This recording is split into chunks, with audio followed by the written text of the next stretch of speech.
खबरों का सिलसिला आगे बढ़ाएं और आपको बताएं कि पाकिस्तान स्टॉक एक्सचेंज में ट्रेडिंग का अख्ताम जबरदस्त तेजी के साथ हुआ है। इंडेक्स 4 नफसियाती हदें भी उबूर कर गया, जबकि आलमी और मुकामी गोल्ड मार्केट में सोने की कीमतों में बड़ा इजाफा देखा गया है। मजीद क्या तफसीलात हैं जान लेते हैं। हमजा गिलानी हमारे साथ मौजूद है। कहिएगा हमजा, आज कारोबार का अख्ताम मुस्बत जोन में हुआ है? जी बिल्कुल, आज स्टॉक एक्सचेंज के लिए बड़ा ज़बरदस्त दिन रहा। 100 इंडेक्स का आगाज़ ग्रीन जोन के साथ हुआ और फिर मैसिव रिकवरी हमने देखी। पहले ट्रेडिंग सेशन के अंदर 100 इंडेक्स 1,58,000 1,59,000 का लेवल पार कर गया था। फिर सेकंड ट्रेडिंग सेशन के अंदर हमने 5,000 से ज़ायद पॉइंट्स की तेज़ी देखी और 100 इंडेक्स 1,62,100 के लेवल तक गया। तमाम शेयर्स में हमने रेल पेल देखी। अक्रॉस द बोर्ड तमाम शेयर्स ग्रीन जोन में ट्रेड होते रहे।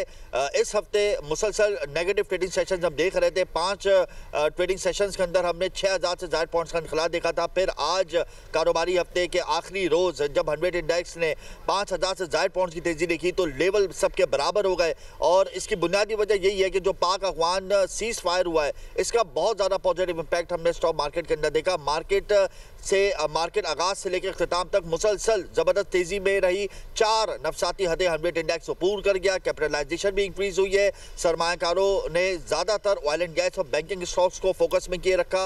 तमाम वॉल्यूम लीडर जो है वो WTL का स्टॉक रहा। ओवरऑल स्टॉक एक्सचेंज के लिए आज का दिन इंतहाई ज़बरदस्त रहा।